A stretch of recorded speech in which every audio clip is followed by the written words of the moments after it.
নমস্कार অনা লাইফস্টাইলের অন্যতম একটি ব্লগে আপনাদের সকলকে স্বাগত জানাই। চলে এলাম আপনাদের মাঝে আবারও একটা নতুন ব্লগ নিয়ে। আমি এসেছি আমার মা বাবার বাড়ি বালুরঘাট, আর সেই বাড়িতে এসেছি অনেক বছর পর। আমার মা বাবা যেহেতু এখানে থাকতো না, অনেক বছর পর তারাও এখানে শিফট হয়েছে, তাই মা বাবার সাথে কিছুদিন সময় কাটানোর জন্য কিন্তু এই বাড়িতে আসা। আর এই বাড়িতে এসে আমি কিন্তু রান্নাবান্না একদমই করিনি।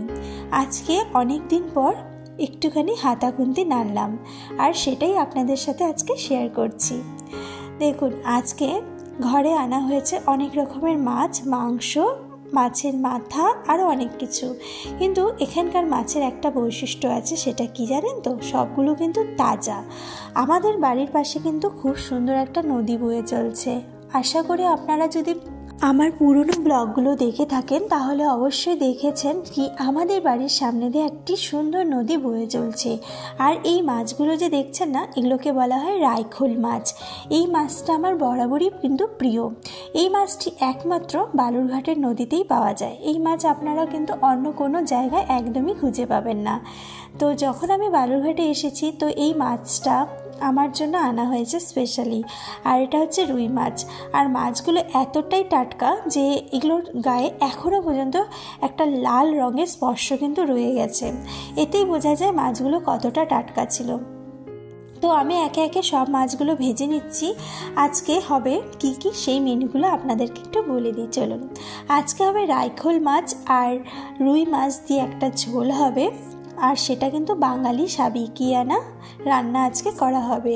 আমি আর বৌদি দুজন মিলে কিন্তু আজকে রান্নাটা করব। তো কিছুটা আমি করছি, কিছুটা আমার বৌদি করছে। দুজনে মিলে আমরা মিলেমিশে কিন্তু রান্নাবান্না সারবো।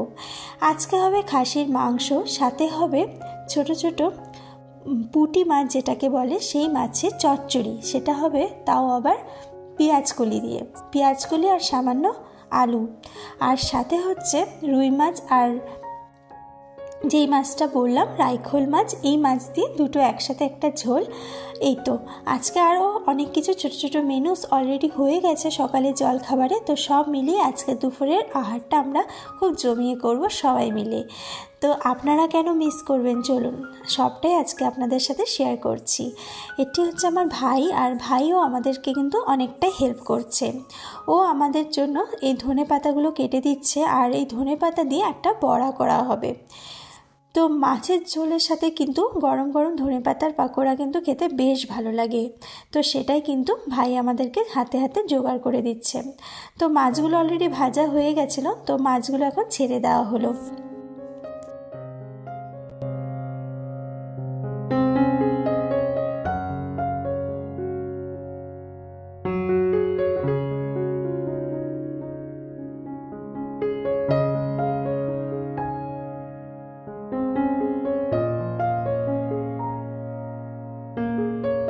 বর্ষাকাল হোক কিংবা শীতকাল, এই দুটো কালেই, এই দুটো ঋতুতেই আমার কিন্তু বেশ ভালো লাগে এরকম ধনেপাতার পকোড়া খেতে।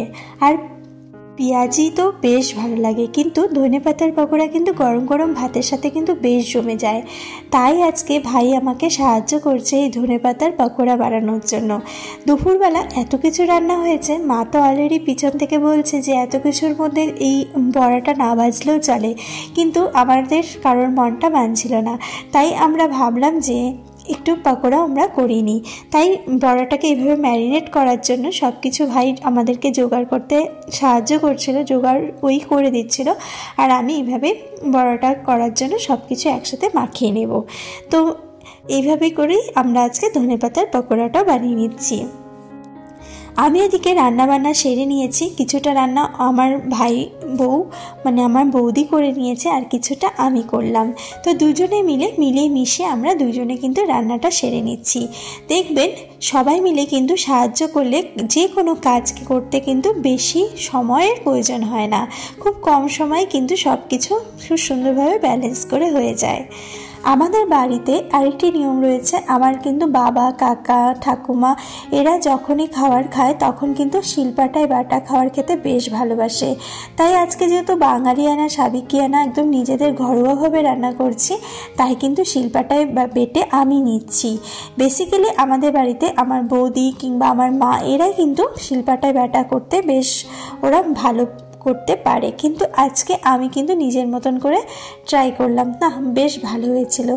তাই এর উপর দিয়ে বাটাগুলো দিয়ে দিলাম। এর মধ্যে আর দিলাম লাস্টে দারচিনি বাটা। দেখবেন যে কোনো খাবারে মানে এরকম মাংস কিংবা আপনারা মাছের ঝোল করছেন বা নিরামিষ যে কোনো রান্নাতে উপর দিয়ে দারচিনি বেটে দিলে কিন্তু খাবারের স্বাদটা বেশ জমে যায়। আমাদের ঘরে আরেকটি নিয়ম রয়েছে যে আমরা যখনই কোনো খাবার বানাবো সবার আগে কিন্তু আমাদের ঠাকুমার জন্য তুলে রাখা হবে। ঠাকুমাকে গরম গরম সবসময় খাবারের পৌঁছে দেওয়া হয়। যেহেতু আমাদের ঠাকুমার ঘর আমাদের ঘরের পাশেই, তো উনি কিন্তু আসতে পারে না সহজে, তাই ওনার জন্য এরকম টিফিন বক্সে করে মা প্রতিদিন 3 বেলা খাবার কিন্তু পৌঁছে দেয়। এটা আমার মার ডিউটি, তো এটা মাকে কিন্তু রেগুলার ফলো করতে হয়। তো মা এখন চলে যাবে। ওই যে দেখছেন রাস্তার ওপারে, ওটা হচ্ছে আমার ঠাম্মির ঘর। তো মা এদিকে চলে গেল আর এদিকে আমরা পকোড়াটা ভেজে নিলাম। আপনাদেরকে চলুন আরেকটা জিনিস দেখিয়ে দিই। এই যে এই গাছটি দেখছেন না, এই গাছটি হচ্ছে 50 বছর পুরনো। হ্যাঁ, 50 বছরের পুরনো এই কাঁঠাল গাছটি আমাদের বাড়িতে কিন্তু এখনও প্রচুর কাঁঠাল দিয়ে থাকে। এখন তো শীতকাল, কাঁঠালের সিজন এখনও অনেক দেরি, কিন্তু ছোট ছোট অনেক কাঁঠালই কিন্তু গাছে দেখা যাচ্ছে। মা এদিকে কলা পাতা কেটেছে, যেহেতু আজকে খাওয়া দাওয়া হবে পুরোপুরি কলা পাতায়, তাই মা কলা পাতাগুলো কেটে ভালো করে ধুয়ে নিচ্ছে। তো এগুলো ধোয়ার প্রয়োজন হয় না, কিন্তু যেহেতু শীতকাল আর খরার দিন, তাই এই পাতায় কিন্তু প্রচুর পরিমাণে ধুলো জমে গেছে। আমাদের এখানে না জানেন তো, এই যে নদীর এপারে এত সুন্দর হাওয়া বয় যে আপনারা যদি এখানে কখনো অনুভব করতে পারেন তাহলেই বুঝতে পারবেন যে এই হাওয়াটা, এই বাতাসটা আমাদের ঘরের চারপাশে খুব সুন্দর একটি শীতল হাওয়া বয়ে চলে। তো এতে কি হয়, যে পাতাগুলো রয়েছে যে কোনো পাতায় কিন্তু একটা আলাদা আস্তরণ পড়তে থাকে। তো কলা পাতার ক্ষেত্রেও কিন্তু সেটি হয়েছে। তো শীতকালের শেষ আর এখন ফাল্গুন মাসের শুরু, তার জন্যই কিন্তু এই হাওয়াটা বয়ে চলছে, আর তার জন্যই কিন্তু কলা পাতার এই অবস্থা। তো মা না সব কিছু পরিপাটি পরিষ্কার পরিচ্ছন্ন না করা পর্যন্ত খাবার কিন্তু একদম খেতে ভালোবাসে না। তাই মা সব কিছু পরিষ্কার করে এভাবে সার্ফ দিয়ে ধুয়ে এটাকে জলে অনেকবার চুবিয়ে নিবে, তারপরে কিন্তু এটা খাওয়া দাওয়ার জন্য এটা একদম পারফেক্ট বলে মা তারপরে আমাদেরকে ঘরে খাওয়ার জন্য অ্যালাউ করবে। এটা কিন্তু আমার মার সব সময় নিয়ম। তো আমার তো বরাবরই কলা পাতায় খেতে ভালো লাগে। আর জানেন তো, আমার কিন্তু এখনও পর্যন্ত কিন্তু কলা পাতা খাওয়া সেরকমভাবে হয়নি। এই বাড়িতে আসার পরে আজকে প্রথম খাওয়া দাওয়া করব, তাও আবার কলা পাতায়। তো এখানে মাছের মাথা ভাজা হচ্ছে। আমার ভাই না মাছের মাথা খেতে ভীষণ ভালোবাসে, তাই ওর জন্য মাছের মাথা ভাজা হয়েছে। তো এখানে সব রকম খাবার আমরা এখন খাওয়ার জন্য বসে আছি। দেখুন আজকে কি কি মেনু হয়েছে। আজকে হয়েছে ভাত, স্যালাড, সাথে পাঁপড়, বড়া, আরও অনেক কিছু, মাংস। তো খাওয়া দাওয়া করে আমি এখন বেরিয়ে যাচ্ছি একটু ডক্টরের কাছে। ডক্টরের চেক আপে যাওয়ার কথা অনেক দিন থেকেই ছিল, কিন্তু যাওয়ার হয়নি সময়ের জন্য। তো সময় একদম পাওয়া যাচ্ছিল না, যেহেতু শীতকাল। দেখুন আমাদের এদিকে না চারপাশে কিন্তু একটু অন্ধকারও হয়ে আসছে। তো এখন বেরিয়ে যাব ডক্টরের চেক আপে। আর আজকে আরেকটি জায়গায়ও যাওয়ার কথা আছে। কোথায় যাব চলুন আপনাদেরকে সবটাই আজকে দেখাতে চলবো। তো ডক্টরের চেক আপ হয়ে গিয়েছে। তো আমার বৌদি আজকে কিনবে ফোন, তাও আবার স্যামসাং ফোন। আর এই ফোনটার যে বেস্ট কোয়ালিটি রয়েছে সেটা হচ্ছে আইফোনের মতন এটার ক্যামেরা রয়েছে, কিন্তু আপনারা সেটা কিন্তু অনেক কম দামে একটা স্যামসাং ফোনের মধ্যেই পেয়ে যাবেন।